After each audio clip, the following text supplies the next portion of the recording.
Welcome back to Feeling Seen, the podcast about the movies and characters that make us feel seen. Today, my co-host is a comedian, actor, and mansion, according to his Instagram bio. You may have seen him on NBC Superstore, Pen 15, or Broad City, and gracing us with his presence is Chris Grace. Chris has a new comedy special out on Dropout, and it is called Chris Grace as Scarlett Johansson. Yes, Chris Grace as Scarlett Johansson. It's about racial identity and representation inspired by Johansson's infamous starring role in the 2017 movie Ghost in the Shell. It is hilarious, multi-layered, and filled with a lot of wigs, and you can stream it on Dropout now. So let's get into that conversation with Chris Grace. My co-host with me today is a real multi-threat comedic figure. Chris Grace, is there anything else that people need to know about you before we get started? No, I just like that you said multi-threat. Like all of my art is a threat to people. I mean, comedy, a great form of truth, a threat to the establishment, perhaps. Yeah, exactly. As I understand it, I was reading your Reddit AMA that you did about Chris Grace is Scarlett Johansson, as Scarlett Johansson. And you were saying how you performed this at Edinburgh Fringe, which I feel like maybe people have heard the name of, but maybe don't realize that it goes for a month. Yeah. And that's not like necessarily different things happening all the time. It's people performing for a month. Yeah, I mean, if you sign up for the whole month, which I did, you do your show 27 times in a row at the same time every single day.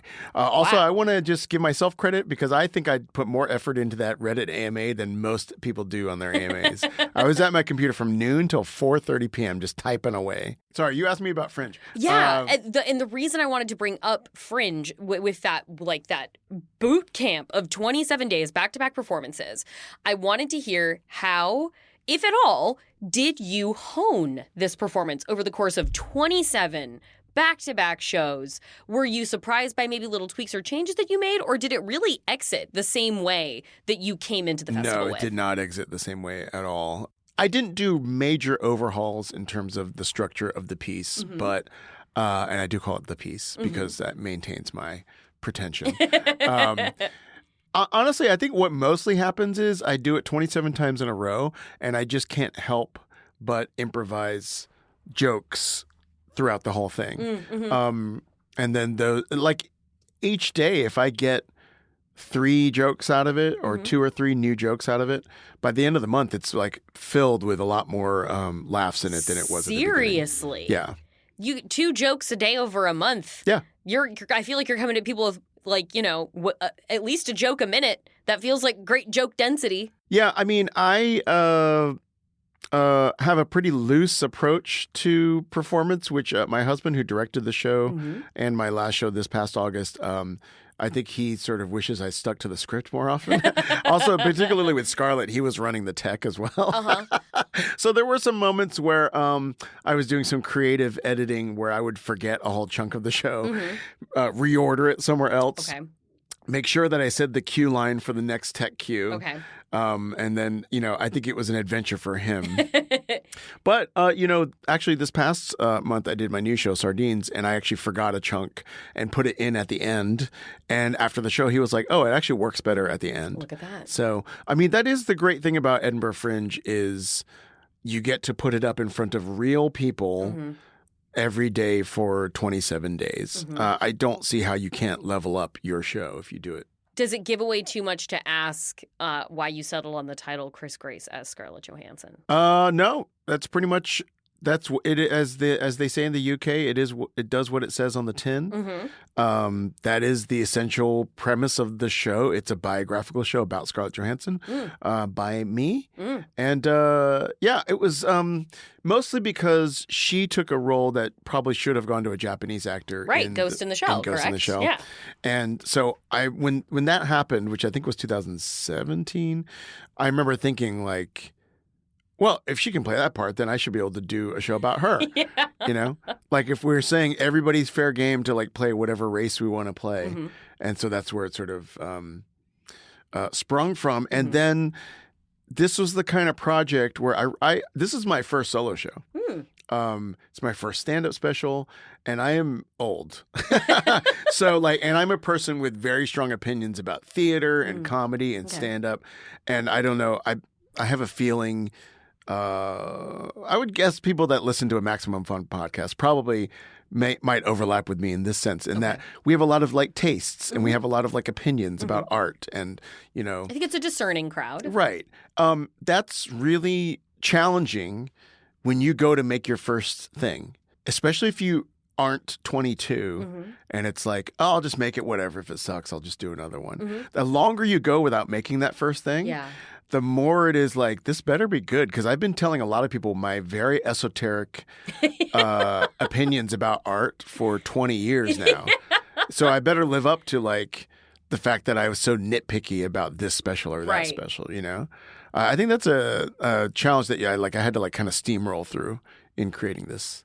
Well, okay, yes. Well, the refinement of the piece and the sort of the determination toward and kind of this something to prove of it. This segues me into the character choice that you have brought for us today. And this was my first time since probably in the 90s that I have watched The Joy Luck Club. Uh-huh. And my God, sobbed my way through that whole third act. By the way, it's excellent. It's so good. God, this movie is good. It's so good, and it's also just I think now would be a whole season of a show. Yeah, each daughter would get an episode to themselves. Yeah. But it hits every angle of what it's like to be a Chinese daughter from a whole bunch of different angles, including this generation and past generations. So I knew it was really good. I knew it was really a tearjerker, but I was refreshed watching it again, just being oh, this just rules, in terms of just a bunch of interesting scenes over and over. Well, and it was seeing it's on I rented it via Amazon, so it has the little little eyebrow at the top that says BAFTA award winner, and I was this movie should have been nominated for best fucking picture, and I don't remember if it was or if it wasn't. No, I don't think it got much. I mean, it was. I think it was pretty popular, and the book was certainly really popular. Yes. I was suddenly it was this is as goddamn if American Beauty in the 90s can march up and be a sensation at the Academy Awards, regardless of the Kevin Spacey, just the whole fact of its existence. This, it works if you watching it as a younger person and probably connecting more with the narratives of the daughters. And then you come back to this movie when you're older, and then you're watching it from the perspective of mothers, when just flat out we don't have, I feel a comparable amount of movies to the amount of older folks there are out there. Yeah. But the kind of movies for grown-ups. This is a dignified film about 4 women probably in their 60s or 70s and their pasts and how those pasts influence them as mothers to this group of 4 girls that they have, their daughters. My mother started the Joy Luck Club having met all these women in church. Auntie Ame, Auntie Lindo, Auntie Ying Ying. For 30 years, these women feasted, forgot past wrongs, laughed and played, lost and won, and told the best stories. Each week they hoped to be lucky, and that hope was their only joy.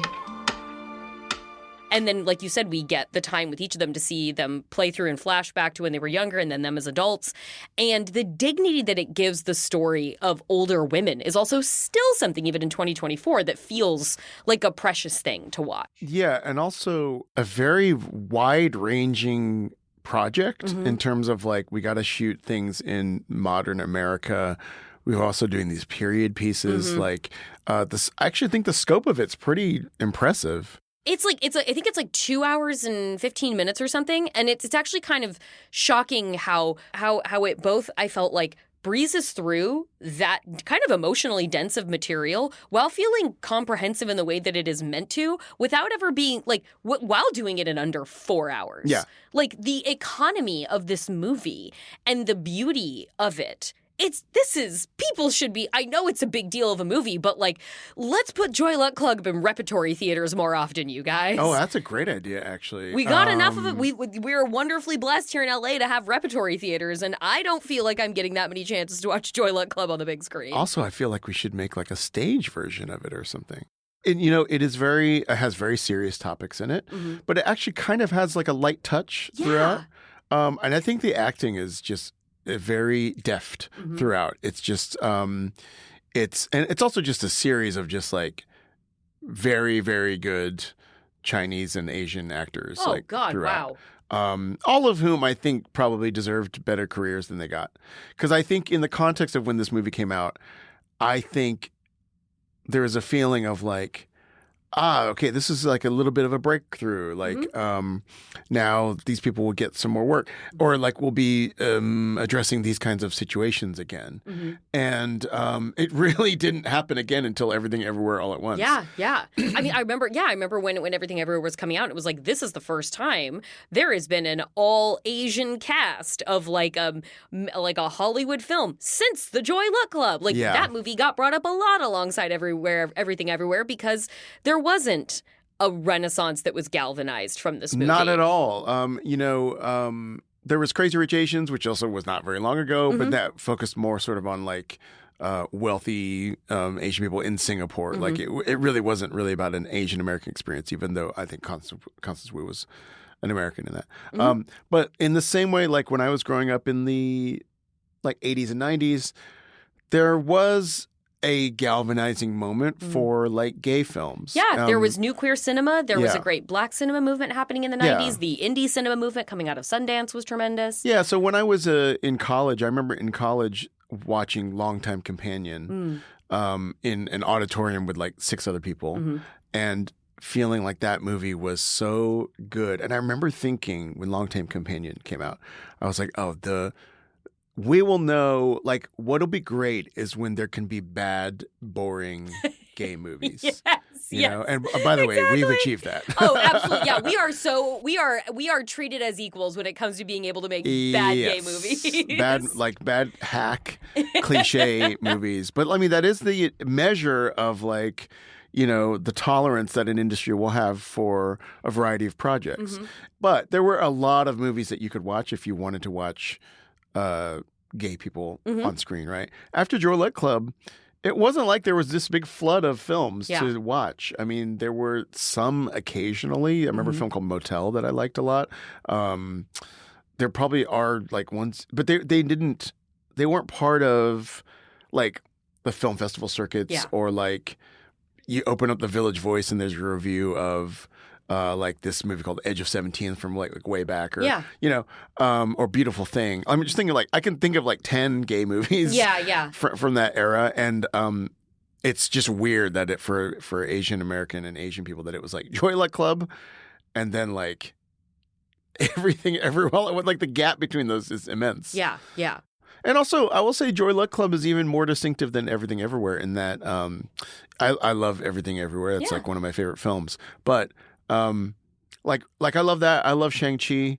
I loved a lot of these like new films, right? But Everything Everywhere, as good as it is, still has martial arts in it. Yeah. You know, it's like they're still like fighting and kicking, and so Joy Luck Club was just about like suburban life contrasted with you know, a life from China and how it, you know, I think before we had words for it, that movie is about like generational trauma. And that wasn't like something we even acknowledged back then, really. Watching Joy Luck Club and then thinking of like, because you mentioned in the roles that you had felt connected to, like you mentioned Everything Everywhere, and it like even with the infusion of like the punching and kicking and essentially like disguising a like kung fu sci-fi movie as a family drama, as they did in Everything Everywhere, they're both movies that seem to pull heavily into the theme of like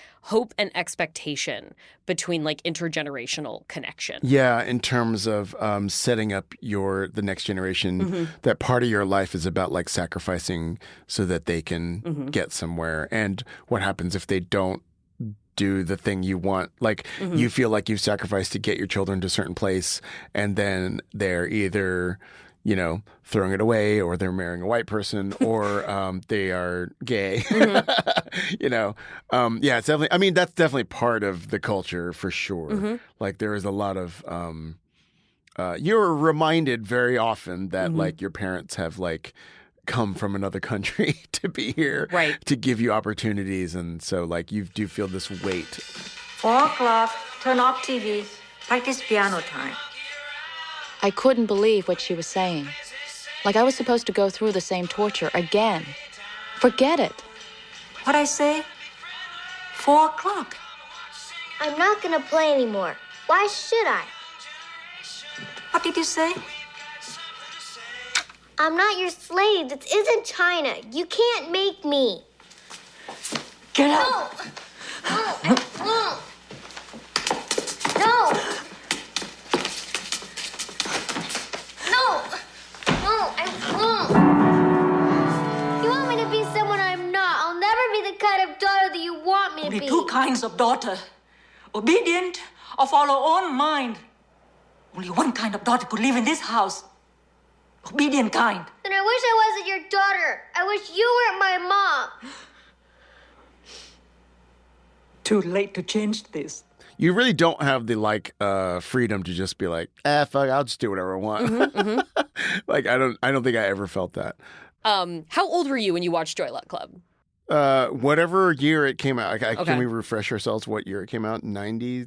1993. Yeah, I think I saw it in the theater. I Okay. think I knew it was important to go see this film. Also, as a 13-year-old, weird film to see. Like, I was wondering if you remember it as something that felt important. yes, I do. Okay, absolutely. okay. But also, I was an aged child in terms of my tastes. Okay. I mean, I was in the theater program in junior high and high school. Mm-hmm. I was very, I was probably marinating on some of the things I still rant about today. So, like, Mm-hmm. when Joy Luck Club came out, it felt like I did feel changed by it. And I was optimistic about, like,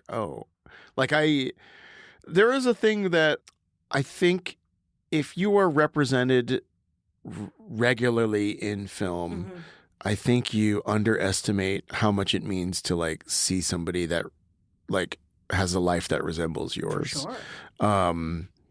And the way that if you're not a straight white person, really straight white man Yeah.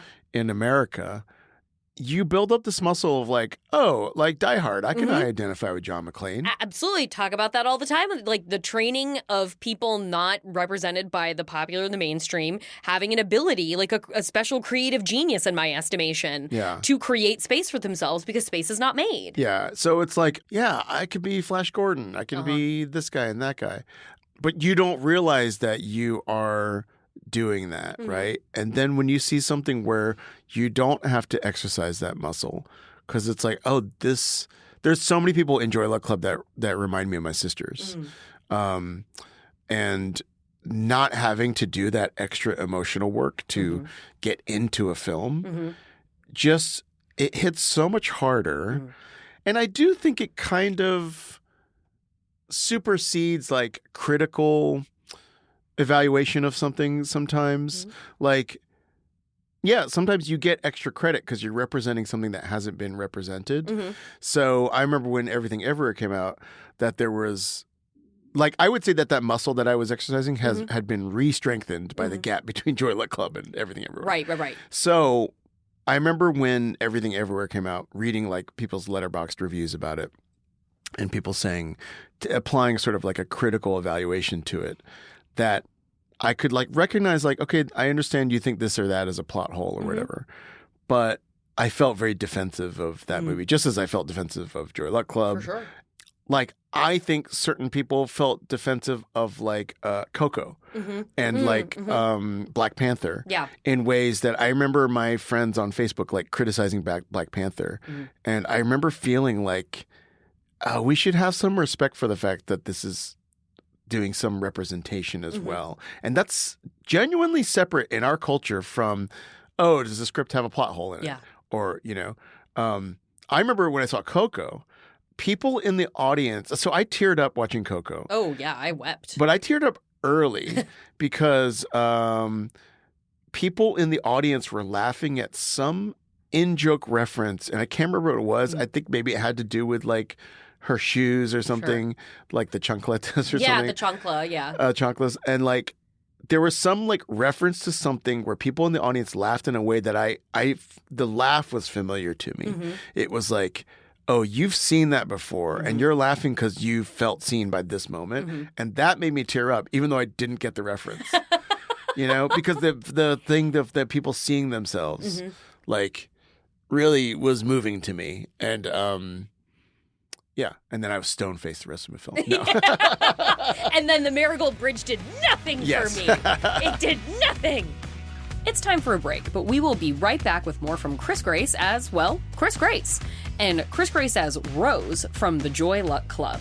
And then at the very end, I will have one quick thing before I go about the trailer for Ryan Coogler's new movie and re-teaming with Michael B. Jordan, Sinners. It's got a fresh trailer, and so we will chat about that at the end. Stick around.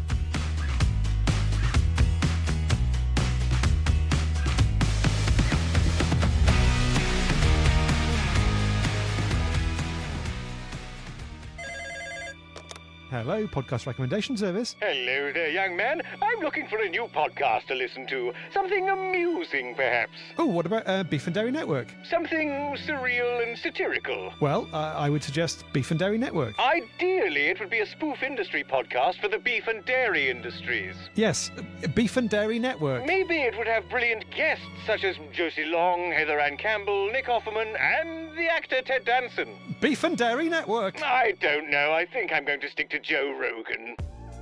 The Beef and Dairy Network podcast is a multi-award-winning comedy podcast, and you can find it at MaximumFun.org or wherever you get your podcasts.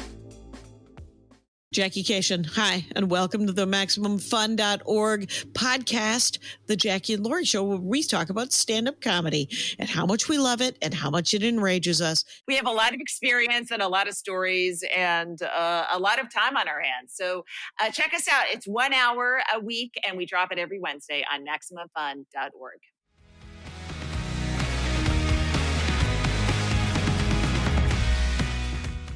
We kind of asked on the, followed up with, like, is there a particular character that you felt most identified with in the movies and within Joy Luck Club? And you mentioned Rose. Well, it's hard to pick because honestly, like, Sure. I would say all of the daughters I relate to in some way. Now, when I saw it back then, it wasn't necessarily that I related to, like, oh, I'm in a relationship with a guy that, like, wants to split every bill 50-50 around, Yeah. which is that's a wild Yeah, like, Lena relationship. felt like she was in the shittiest position, honestly. Yeah. I was like, wait, we never actually got a better resolution on Nina's relationship. Is she okay? Yeah. Now, with Rose, who is in a marriage with Andrew McCarthy. Yeah. I think part of it is the storyline. I think part of it is Rosalind Chow, who plays her. She seemed very familiar to me and familial. Save some room for dessert. My mom's cake is coming out, and I'm counting on you guys for 2 slices apiece. She'll eat 5. 10. Do I have to use chopsticks because it could take a while?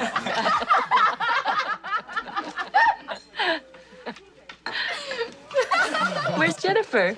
Oh, her Auntie Jung is putting her down for a nap. Oh, I'll go check on her.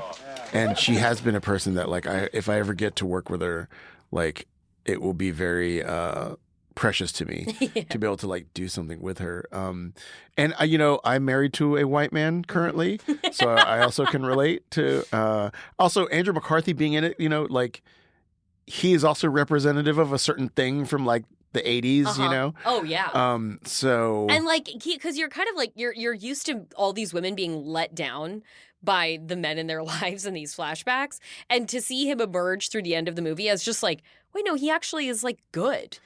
Like, he's actually, what he wanted from her was more of her. And what Rose felt she needed to do was be less of her in service of him. Yes. Even when he was like, no, but stop, please stop that. Like, please don't do that. Honey, should we eat in or out tonight? You decide. Well, if we eat in, I've got lamb chops. Or I could call Ernie's. Or Square One. Whatever you want. Really, it'll be great.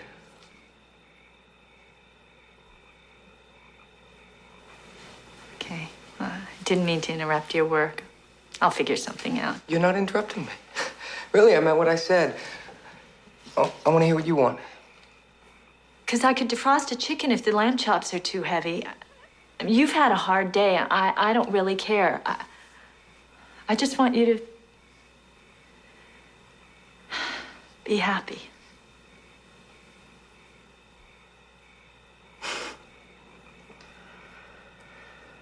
Honey, what's wrong?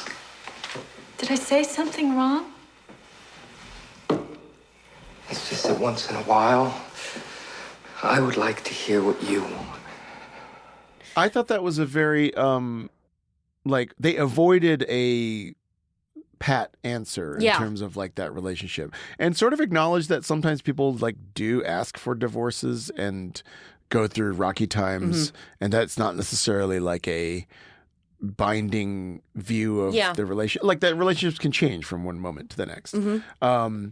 So, yeah, I thought that was something about her. Maybe it's because her relationship felt the most like, not normal. Normal's probably a bad way to characterize it. Well, she's married to her publishing magnate, scion in Andrew McCarthy. Yeah, that's the part I can relate to. Because I'm married to William Random House. Yes. Congratulations. Congratulations. I think some of it is just the empathy of, like, something about Rosalind Chow's face and her talent. She's very, like, available to you as the viewer. You know what I mean? Like, to the camera, she's just very, like, not flat, but, like, there's not that much affect to it, so that, like, you can really access, like, what she's going through in a very, like, transparent way. Honey? Get out of my house. You heard me. Get out.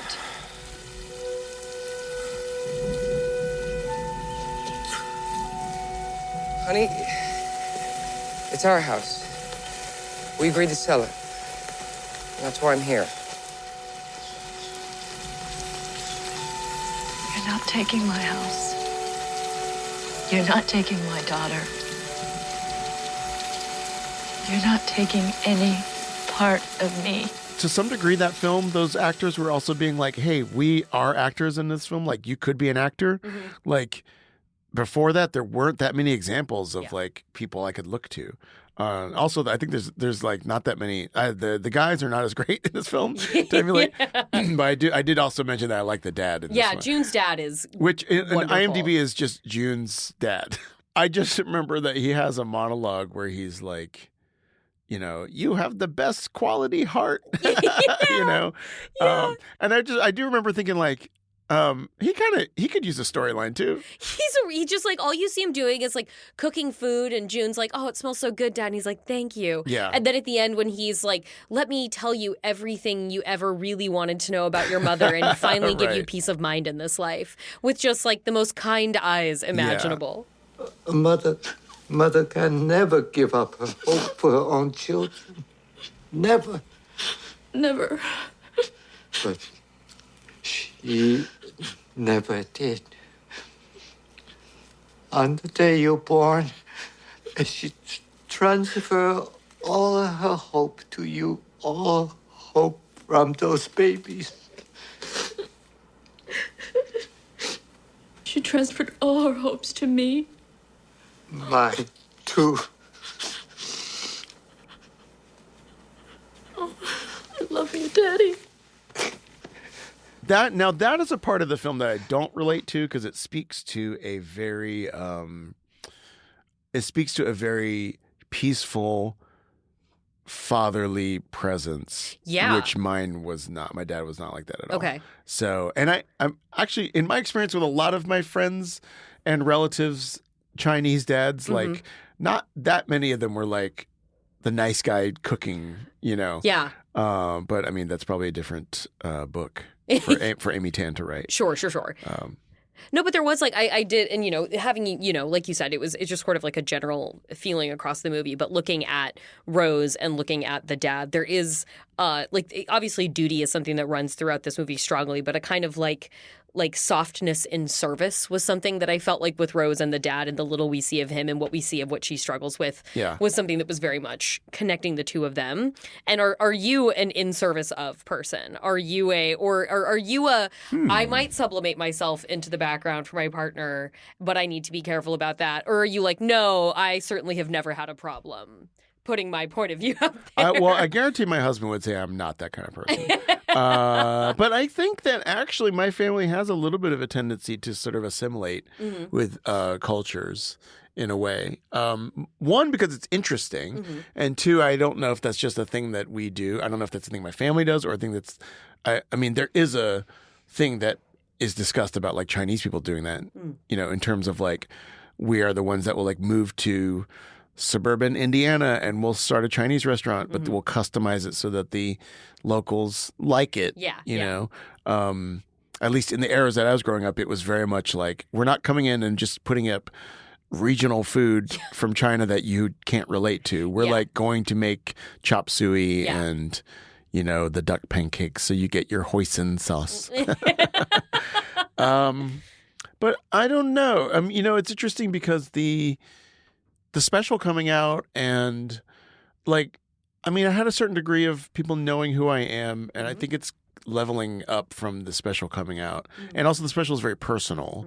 So one thing I've been thinking about lately is I'm not actually sure, this relates to the special, is like, I'm not sure who I am, you know, because was that in and of itself a sort of surprise to assess about yourself as you were putting this together? Were you like, no, I knew I'd been asking myself that question?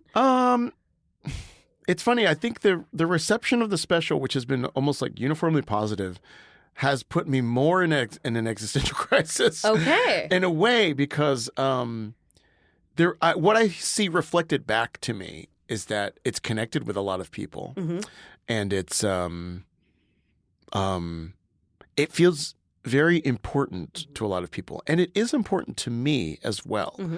What's interesting is, like, I'm not sure if I'm actually that person that, like, is meaning to be like, oh, watch my comedy and I will heal you. Okay. I think that is something that is happening for some people. Okay. But I have to think about, like, I don't know what that means for me in terms of being like a performer. And actually, it's like, I mean, I would say that the show that I just did in Edinburgh, which is about death and dying and stuff, is even more so in this direction. So, like, I don't know if this is happening because I'm just wanting to explore things in myself. Maybe I am this person and I just didn't know it because, like, I would say universally, like, almost the vast majority of people, I think that I'm a really nice guy. Okay. I was telling somebody recently that, like, I'm not sure if I am a good person. I think that I perform the actions of a good person. Okay. And then I was like, I don't know if that there's a difference. Because maybe it doesn't matter. You know, if I just do all the things that I think a good person does and says, then effectively am I just like a Turing machine of a good person? I mean, I think as long as you, like, this comes up sometimes in conversations. I found shockingly, like, relevant across chats. When I got to interview Christina Ricci, and she talked about how she, kind of running theme in the conversation was how she kept going back to, like, she's really small. She's like 5'2" and she's really petite. And she was saying, she's like, listen, she's like, I don't believe in altruism. I don't think altruism's real. She's like, if I go into a situation, she's like, I want everybody in a room to like me because I need to feel safe in every room. I want you to like me because I want you to make sure that no harm will come to me. Right. And she's like, but as long as the outcome is that people are being good to each other, then who gives a shit if it's altruism or not? And I was like, you know what? Fair point, Christina Ricci. Yeah, for sure. And I actually don't know if maybe my reactions to the world of being like, hey, I actually, like, if you look at the things I do, I am a very generous person, and I am very generous, like, with my time as well. Thanks for being here. Yeah, exactly. Normally, I would, if I was white, I would not be here. I would never. Completely respect that. But I wonder if we dig deep enough, is that a response to, like, how many other choices did I have? Like, did I have a choice to be an actor in show business and also be kind of a dick? Are you in the Rose conversation? Are you somebody who has had to do the work of finding their value to insist upon it, or someone who has had to insist upon their value in a system where you feel like it's just not meeting what you know to be true? So now I think, so when you asked me before if I, like, sublimate myself, I think that I think in personal relationships, I don't. I think in some business relationships that I have been more, like, I'm not a person that's been like, oh, you want me to come in for an extra 3 hours? Well, then you're going to have to pay me this or whatever. there is a strain of this sort of discussion these days about this kind of stuff. Like, you should never work for free. You know, you should, like, you know, the cliche of like you do something for exposure or whatever. Right. Yeah. Being paid in exposure. I agree with all that. Like, I think that's all true. Sometimes I question if people that are marginalized have that luxury. Yeah. To be like, oh yeah, I'm not going to do that job unless it pays me $500. Yeah. Because sometimes it's have like my Linda Evangelista moment. Yeah, because sometimes it's like, oh, they won't even like you. I'm not going to say you have to, but you feel like you have to take the job to even show that you can do the job. Yeah, to show that you can do the job. Yeah. The way that I look has never been a way that people go, oh, you should be an actor. Okay.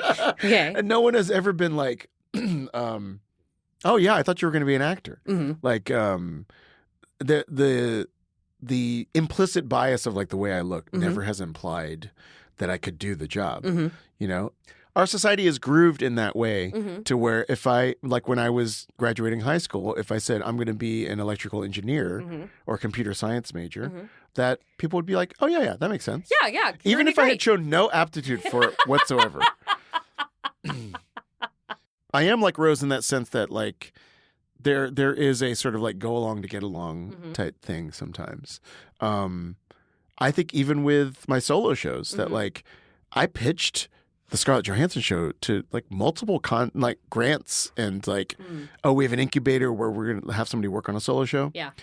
And I thought the concept itself was very compelling. Yeah. Like, it seems like the feedback would agree. Well, and also it was very easy to market last year before people had seen anything, right? It was just like, here's the title. The title itself, people were like, oh, that's kind of funny. Really great title. But I would say in the world of like independent theater producers, comedy producers and stuff, there was still like, I had to like make the whole show before anyone believed. I had a producer, you could make the whole show. A guy that was going to produce and finance the show backed out of the project halfway through last year after I had done a reading of it that got a standing ovation.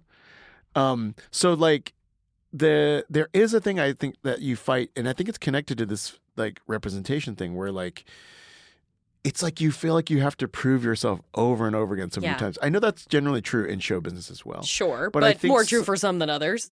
Do you find that, like, with you say, with this sort of dawning of an era in which you are exploring really this very personal material, it sounds like, and getting feedback that suggests a kind of impact for the work that's like, is this my mission? Like, is this what I'm out here doing? Is impacting people in this way? Like my comedy will heal you.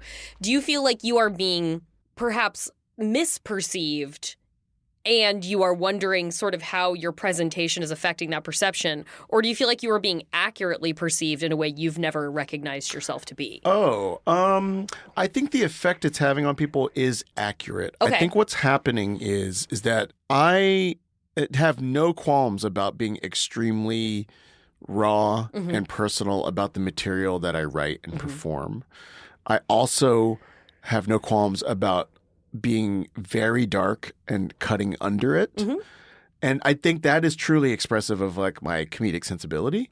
And so I think there's an effect that has, which is people feel seen by that. But it's not necessarily like my direct intent. It's just like happening because I think I am trying to like burn things down in this crucible to be as pure and true as I can make something in a moment. And then 30 seconds later, make a joke that like cuts out the legs from it. And I think that might be reflective of like the way people travel through the world. And so they're seeing themselves in that maybe. And I think it might just be a side effect of like, I am very transparent. So like, I don't have a lot of defenses up in terms of the way I present myself to the world. And so I can see a world where that would be inspiring to somebody else. Whereas it's not necessarily like I think the more I think about like how healing my comedy is, the less funny it's going to get. And the thing is like, it can be as healing as you want it to be, but if it's not funny, then, if it's not funny and it's being billed as a comedy, then people are not like, I basically think of all that stuff as like vegetables, and like people don't want to eat a show that's all vegetables. True. Yeah. Okay. Yeah. They need some like candy in there. Like you're getting meaning and you're getting thematic things and stuff like that, but it's sort of like slipping in the side door as you're like, I can't ever have a show that's like not entertaining to watch, you know? Well, you also, speaking of shows that are entertaining to watch, you also have a show coming up at the Dynasty Typewriter, Blood on the Clock Tower Live. And congratulations on Chris Grace as Scarlett Johansson. And thank you so much for taking the time to be here today. I am glad that you are not yet too famous to have said yes. Yeah, I'll always say yes to this. I'll have a new movie next time. Everyone should see The Joy Luck Club. Yes, everyone should watch The Joy Luck Club. It's so delightful. Like, if you watch the trailer again, you're like, I don't know if I'm ready to cry. It's like, you will, but not how you think you're going to. I don't think. And it's got a couple of cries in it. Like, it's got one specific one that is just so, like, you will give it up. You know what I mean? Like, you know what I mean? Like, it's just like, oh, you got me with that one. Yeah. Like, it'll get you. The circumstances of this particular story combined in a way that is just a great moment of drama. And like, and the movie's just like, yep, you just got to take it. So yes, thank you, Chris. And we appreciate your time for joining us Thanks today. for having me. Thank you.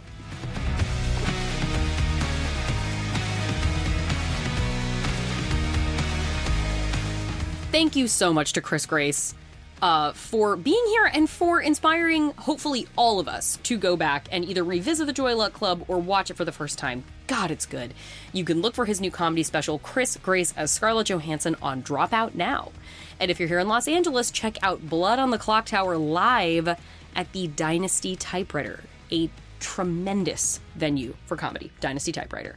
And now that one quick thing before I go, very not Joy Luck Club related, I just want to say shouts out to the Sinners trailer. A, like, Southern period piece vampire action horror movie from writer-director Ryan Coogler and star Michael B. Jordan. 2 stars Michael B. Jordan. He's playing twins in this movie.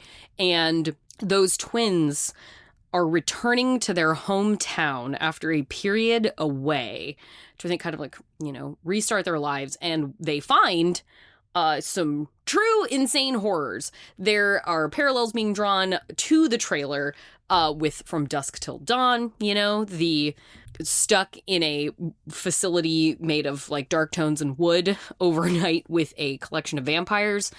Michael B. Jordan, looking all the Michael B. Jordan he can be. His arms like pythons made of rocks, walking slow motion toward the camera, firing a Tommy gun while wearing a white tank top. Vampires. Haley Steinfeld in it in like a satin slip dress for like a second in the trailer. Don't hear a word from her, but God, let her be a vampire. Let her be a bad guy. I don't want her on Team Hero. I want Haley Steinfeld to break bad. I want her to be the worst of all the vampires. I want her to be an infiltrating horror. Please, Ryan Coogler coming back to originals form after a run with the Marvel Cinematic Universe in which he did tremendous work, working so often with Michael B. Jordan. What a team. This is coming out in March of next year. I have already seen many people citing it as like, well, here comes my most anticipated movie of 2025. This just looks rad, man. This looks rad. This looks like it's going to make me feel like 30 Days of Night makes me feel, which is such an underrated bloodsucker movie. Yeah, I couldn't be more. Nosferatu's coming. Awesome. Sinners, I think, might be my most, I'm certain is my most anticipated vampire movie to come. Yeah, this looks rad. There's no higher commentary on this, guys. It just looks friggin' awesome. I feel like I've waited for it my whole life. Time for the credits. That's our show. You can follow us on Instagram and Twitter at FeelingScenePod or send us an email at feelingscene@MaximumFun.org. If you want to follow me, I'm JorCrew on Twitter. Our theme music is by Andrew Epen. This show is produced by the wonderful and singular Marissa Flaxbart, who is taking a short break from Feeling Seen while on maternity leave. You are the best. You are fantastic.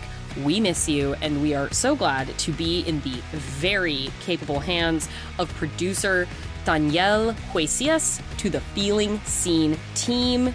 What a treat that is. The Feeling Scene roster is so deep, we simply cannot go wrong, and that extends to our senior producers of Kevin Ferguson and Laura Swisher, and this is a production of Maximum Fun.